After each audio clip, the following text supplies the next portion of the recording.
Thank you once again for today's participation. So as I was telling you earlier, June is the month when we celebrate the contributions of Dr. Haridas Chaudhary.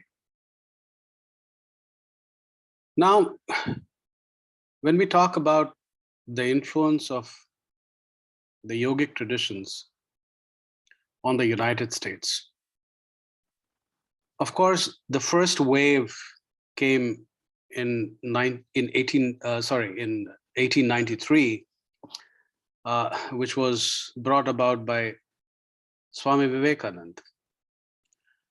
And then in 1926, you had the advent of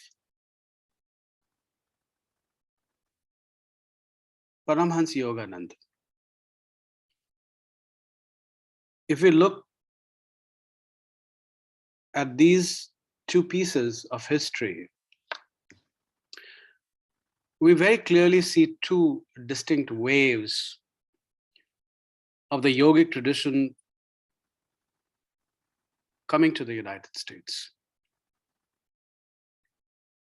There's one contribution which actually is not spoken about much, and that is the introduction of the yogic tradition in academia, which was brought about by Dr. Haridas Chaudhary.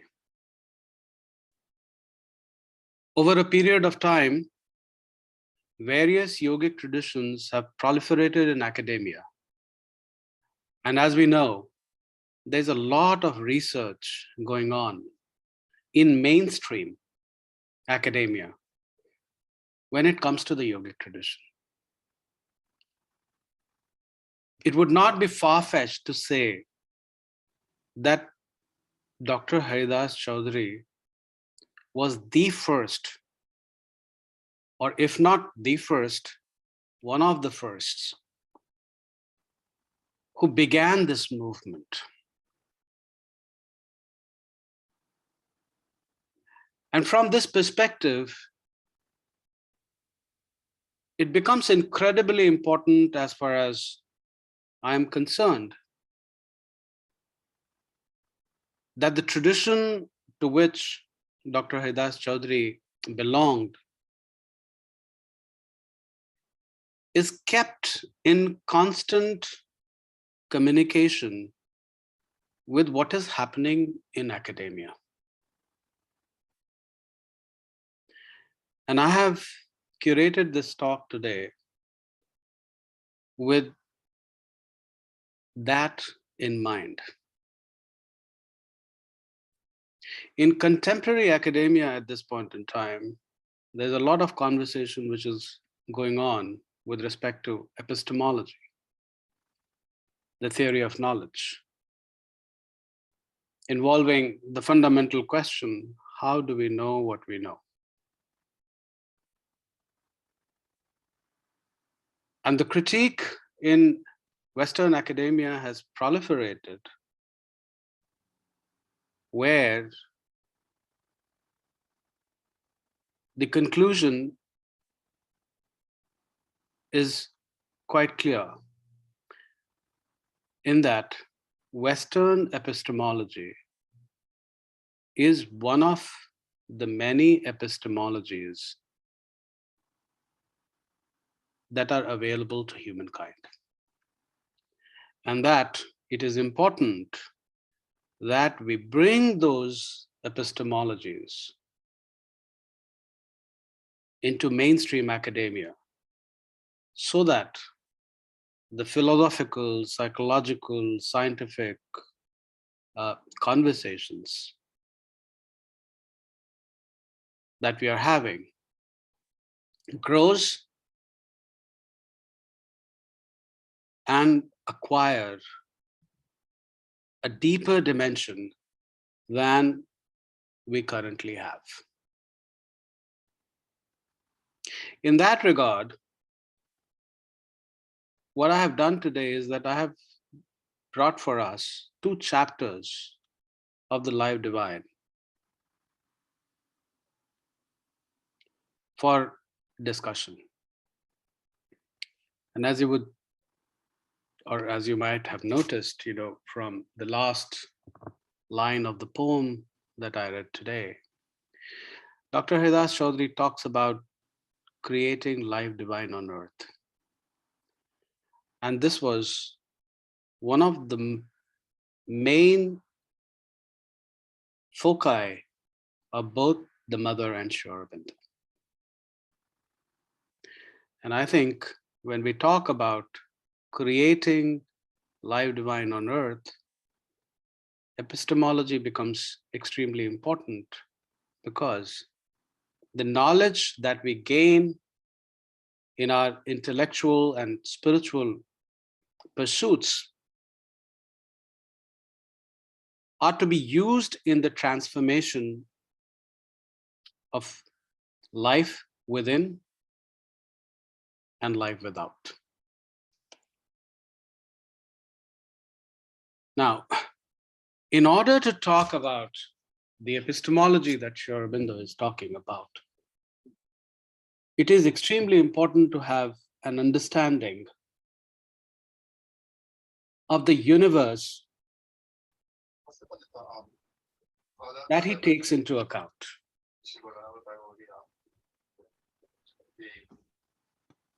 Sri Aurobindo is very Vedantic in his enunciation when it comes to speaking about the cosmology that he enunciates.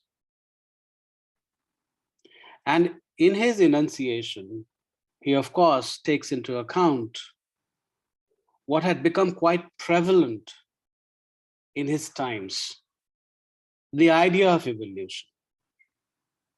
Of course, he talks about the idea of evolution from a spiritual perspective. But before he begins talking about evolution, he talks about the process of involution. For he believes that in order for consciousness to evolve from matter, consciousness has to first become involved in matter.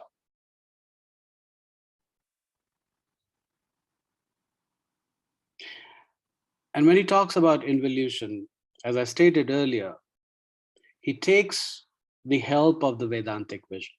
And what is the Vedantic vision? The Vedantic vision is that at some point in time, there grew an aspiration in Brahm, which is also called self, with a capital S, to know itself in greater detail. And when this aspiration arose, it first manifested out of itself space, time, and causation.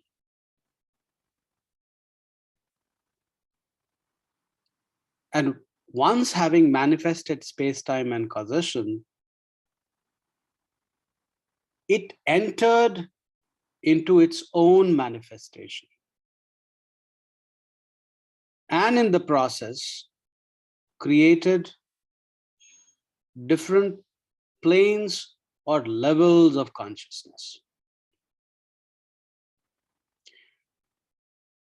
There began a process of the subtle becoming increasingly gross and dense. And the process continued till matter was formed. And that is why Sri Aurobindo holds that matter is nothing but involved consciousness. It is involved supreme consciousness. It is involved Brahma. And that is also the reason why in many of the traditional societies, you find a great reverence for the Mother Earth. Matter is considered divine. And everything which grows out of matter or which roams around on earth is also considered the manifestation of Brahma. Matter in traditional Vedantic conception has been given a name. It is called Annamaya Kosha or Annamaya Purusha. In simple terms, the plane of matter. Now, before the plane of matter was formed, there was formation of the plane of life, which in traditional Vedantic conception is known as Pranamaya Kosha or Pranamaya Purusha, the plane or the sheath of prana. And it is basically prana which gives rise to life of all kinds. And prana or pranamaya kosha also gives rise to the various emotions that we have in our constitution. Before pranamaya kosha was formed, I'm talking about, the process of evolution at this point in time. Manomaya kosha, manomaya purusha, or the plane of the mind was formed. And once again, Sri Aurobindo here takes the help of the traditional Vedantic conceptualizations, where he says that the plane of mind has many different subplanes or many different aspects. They are namely chitta, that can be loosely translated as the subliminal mind. I may have spoken about these things earlier, but today I'm going to bring a different variation to these conceptualizations. So please bear with me. And then he talks about manas, the sense mind, or that aspect of mind which is involved with the sense organs, the 5 sense organs that we have. Then he talks about buddhi, the discerning faculty that we have.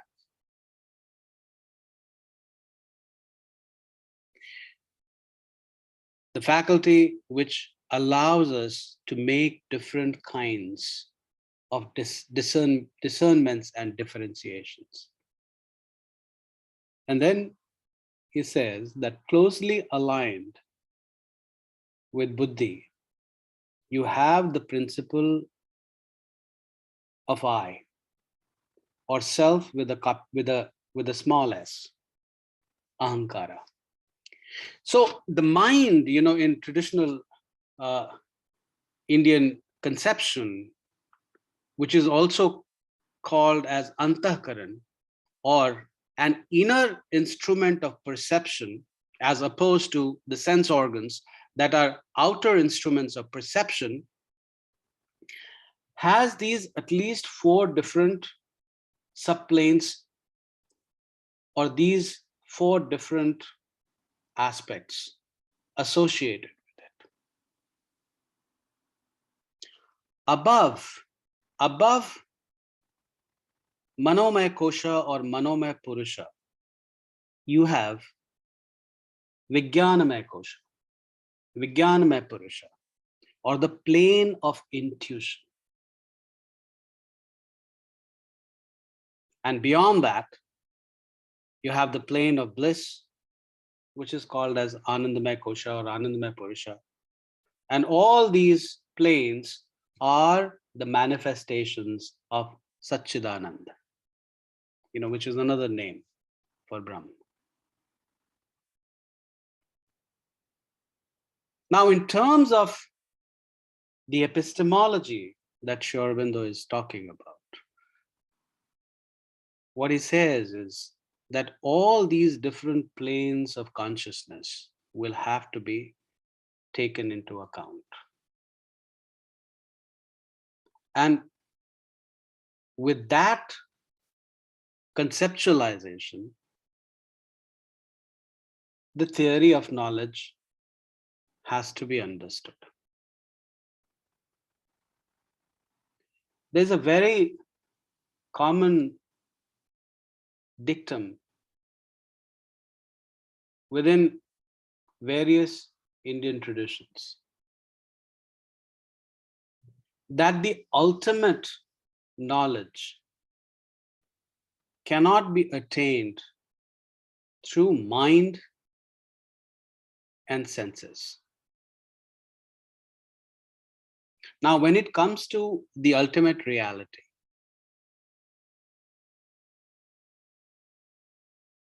Vedanta and Buddhism differ with one another. One says that there is self, there's something called self. That self which has become everything. Buddhism, or later Buddhism, says there is no self. And because there is no self, there is no Brahma, there is no Atma. Vedanta states that Atma is the individual manifestation of Brahma in the human frame. But because Buddhism denies, or later Buddhism denies, Brahma or self, it also denies Atma. I'm categorically speaking or saying later Buddhism, because in terms of metaphysical matters, Buddha never spoke anything. So we do not really know what his realizations were. And that is the reason, I'm making this differentiation.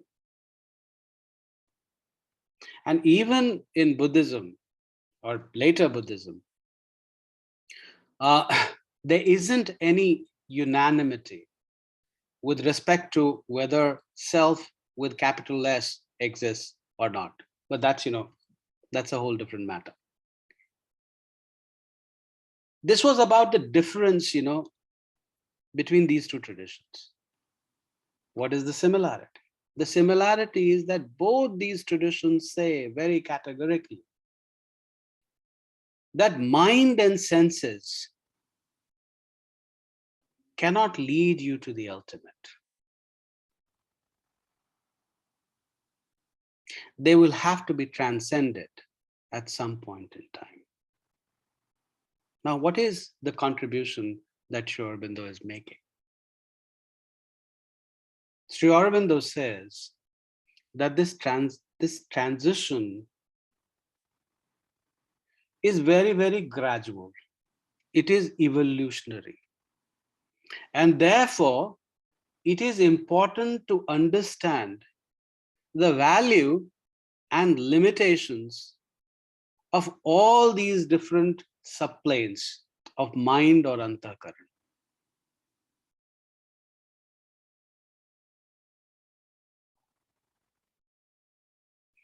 So as we spoke earlier, what is Manas? Manas is the sense mind, or the mind which is involved with senses.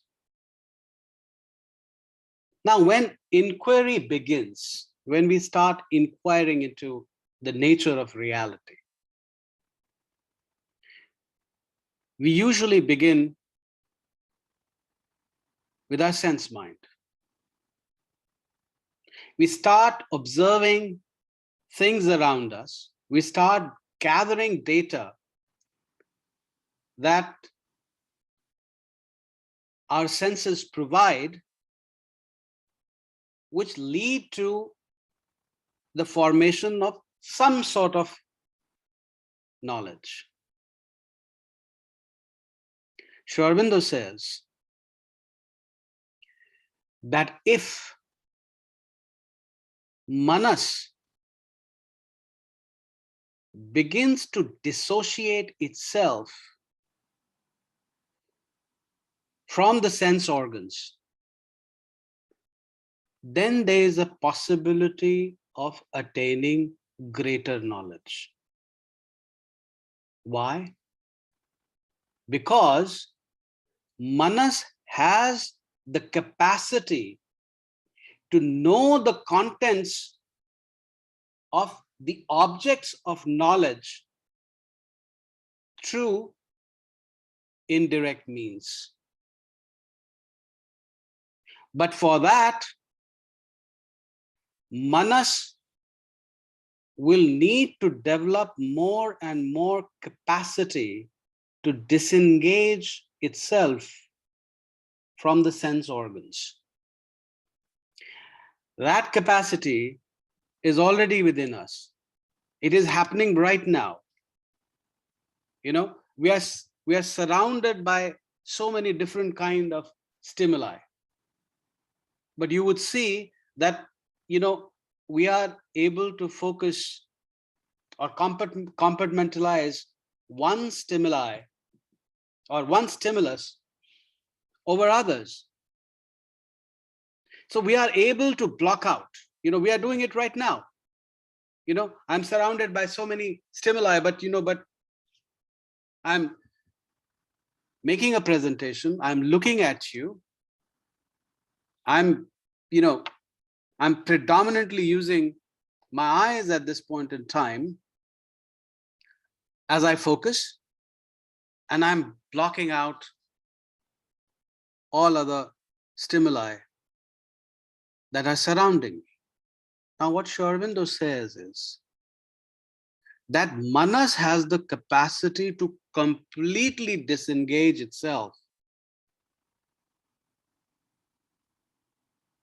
from the sense organs. And once it can do that, then it basically begins to perceive knowledge through indirect means. And this is something which has been part of the yogic tradition since antiquity. And this is something, once again, which he wants us to develop. There's another chapter in Life Divine where he's talking about the ego and the dualities.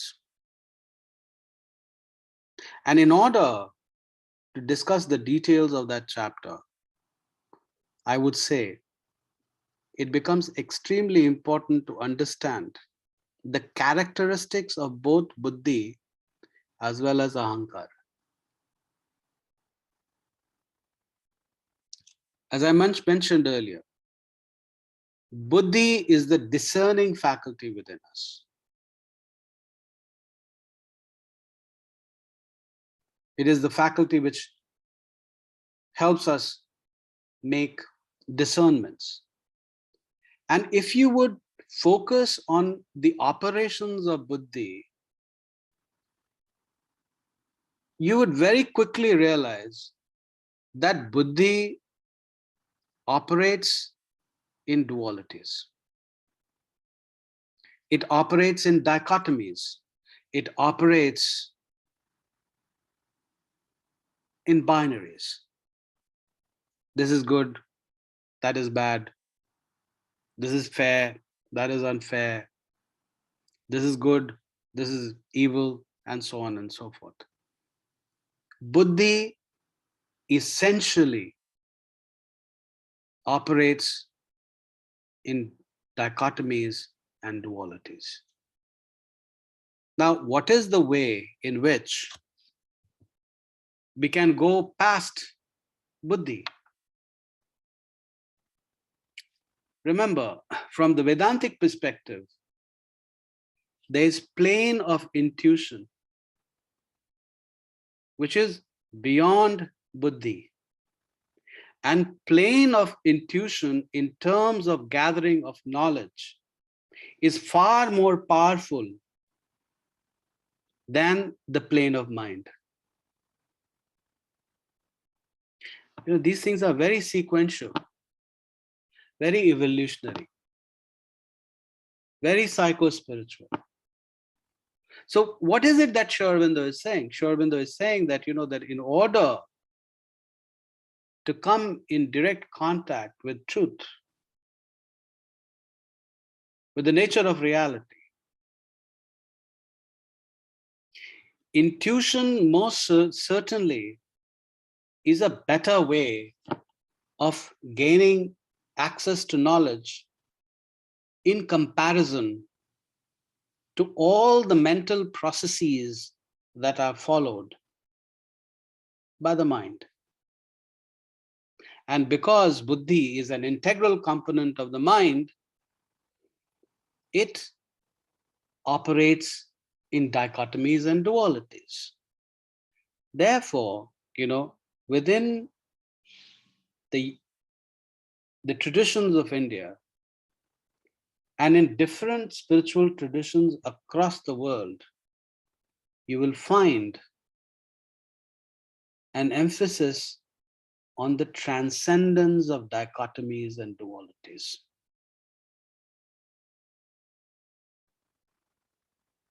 Now, when you transcend dichotomies and dualities, not only you begin to reside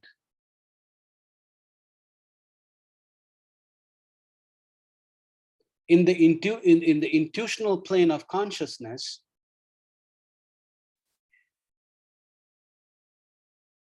you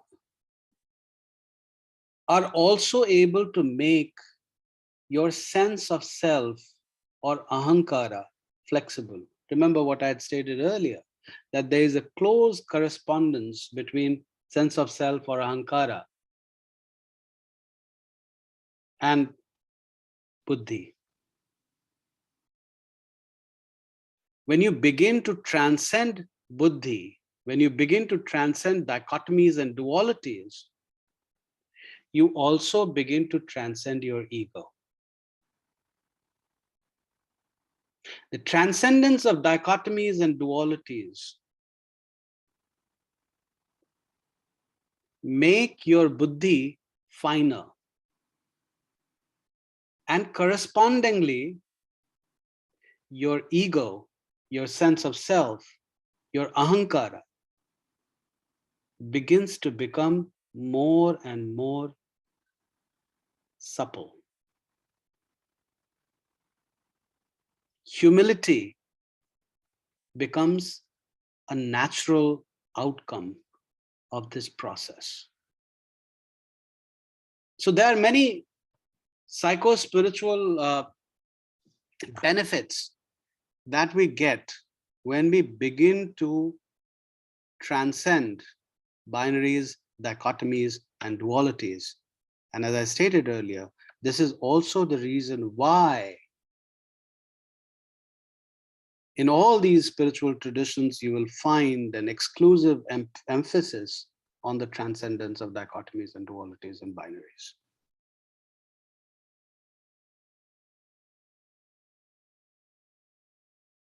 The transcendence of antahkaran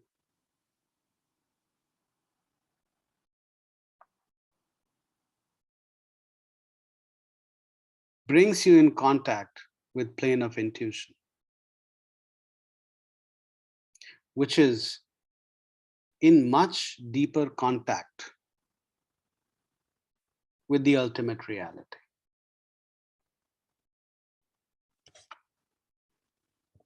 There are other planes, that Sri Aurobindo has also spoken about. But I think that, I will bring those planes of consciousness into conversation much later. Towards the end of this chapter, the Vedantic methods of knowledge in Life Divine, Sri Aurobindo makes certain observations on the Indian traditions, and I think those are things that I would bring into conversation, and after that I'll close and open up the floor for questions and discussions. He says that during the times of Upanishads,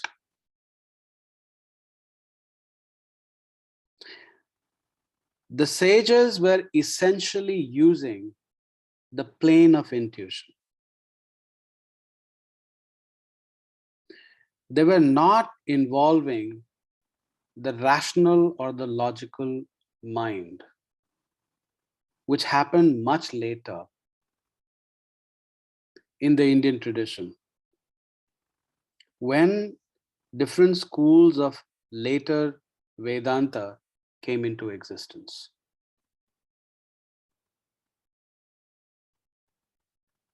Therefore, he says that you will rarely find logical arguments or arguments based on logic and reason in the Upanishads. Upanishads, and we know that there are different kinds of Upanishads, they basically talk about intuition.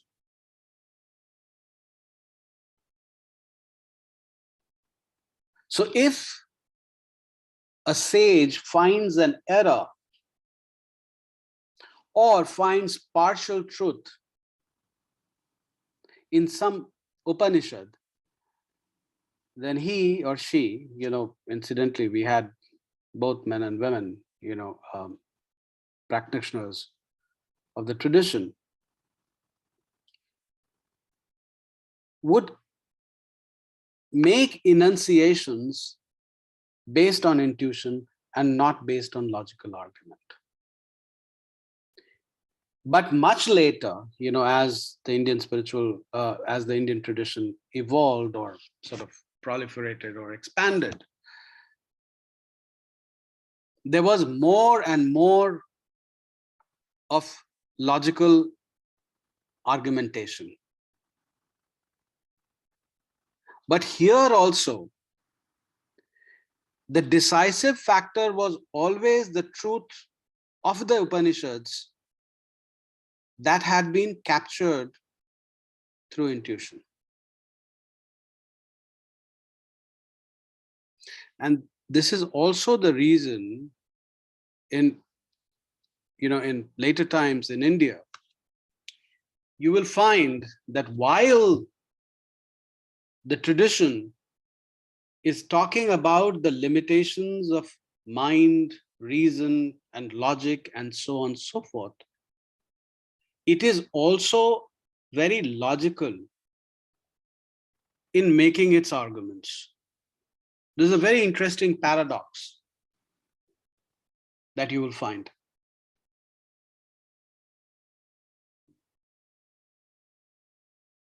In closing, there's one thing that I want to emphasize. During the countercultural revolution,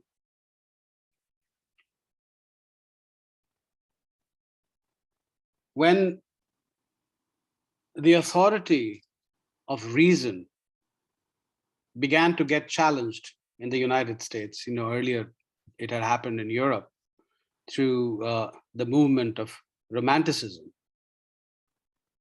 In the United States, it happened in 1960s, when the countercultural revolution came to the fore. Many of the scholars, while they were critiquing the office of reason, they erroneously conflated their arguments with the different Indian spiritual traditions. And in making their assertions, they did not take into account this very important fact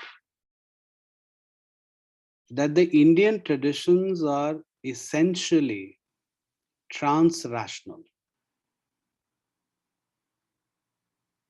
The Indian traditions are not intra-rational, they are trans-rational. They take reason, logic, and mind into account and exceed them. And this particular emphasis is also there in the writings of Mother and Sri Aurobindo.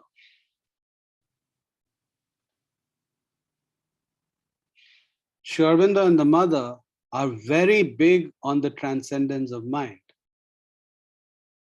But at the same time,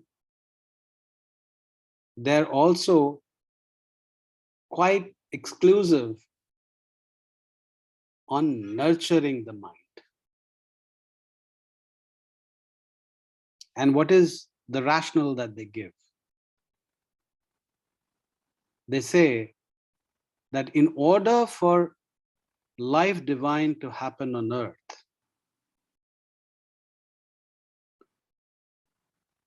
the divine at some point in time is going to use the mind of different individuals. And when the decision is made by the higher powers, by the divine, to use the mind should be sufficiently ready and flexible to deliver the message. So the mind has to be worked with, the mind has to be kneaded.